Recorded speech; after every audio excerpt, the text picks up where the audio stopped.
সড়কের গাইডওয়াল নির্মাণে কংক্রিটের বিমের পরিবর্তে ব্যবহার করা হচ্ছে কলা গাছ। বিষয়টি নজরে এলে স্থানীয় লোকজন ছবি ও ভিডিও ধারণ করে ফেসবুকে ছড়িয়ে দেন। মাদারীপুরের শিবচর উপজেলায় সড়কে গাইডওয়াল নির্মাণে এই অনিয়মের অভিযোগ উঠেছে।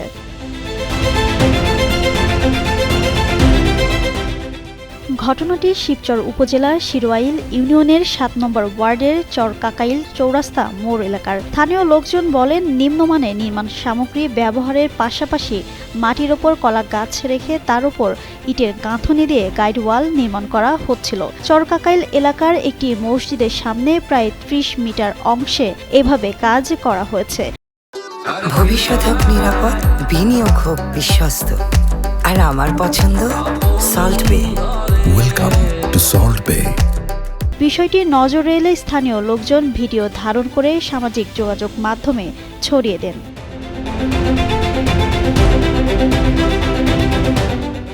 স্থানীয় সরকার প্রকৌশল অধিদপ্তর এলজিডির শিবচর উপজেলা কার্যালয় সূত্রে জানা গেছে, সিপাইকান্দি থেকে মুন্সিকান্দি গ্রাম পর্যন্ত ১,৫০০ মিটার সড়ক এবং ১৫৩ মিটার গাইডওয়াল নির্মাণের উদ্যোগ নেওয়া হয়। প্রায় ৬৪ লাখ টাকা ব্যয়ে প্রকল্পটির কাজ পায় মাদারীপুর শহরের মনির কনস্ট্রাকশন নামের একটি ঠিকাদারি প্রতিষ্ঠান।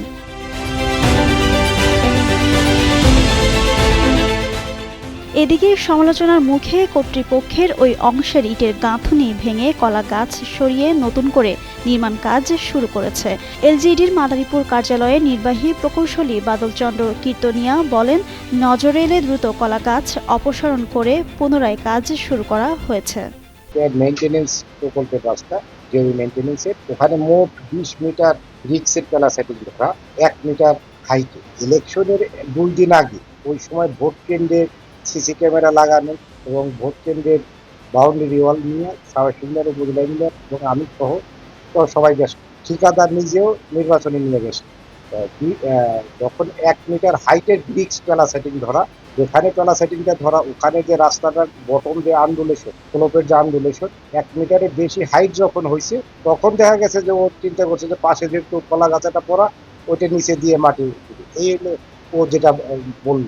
কিন্তু ওইটা তাৎক্ষণিক আমাদের মানে সংশ্লিষ্ট উপসহকারী প্রকৌশলী যখন সাইট ভিজিট করছে ইলেকশনের পরের দিন, তাই সেটা ওই অবস্থা দেখে তাৎক্ষণিক ভাঙার ব্যবস্থা করছে এবং সেটা ভাঙিয়ে আবার নতুন করে ডিজাইন মোতাবেক করে এখন কোনো সমস্যা নেই। মনির কনস্ট্রাকশনের স্বত্বাধিকারী আলমগীর জমাদ্দার বলেন, রাজমিস্ত্রি এমন কাজ কেন করলেন তিনি জানেন না।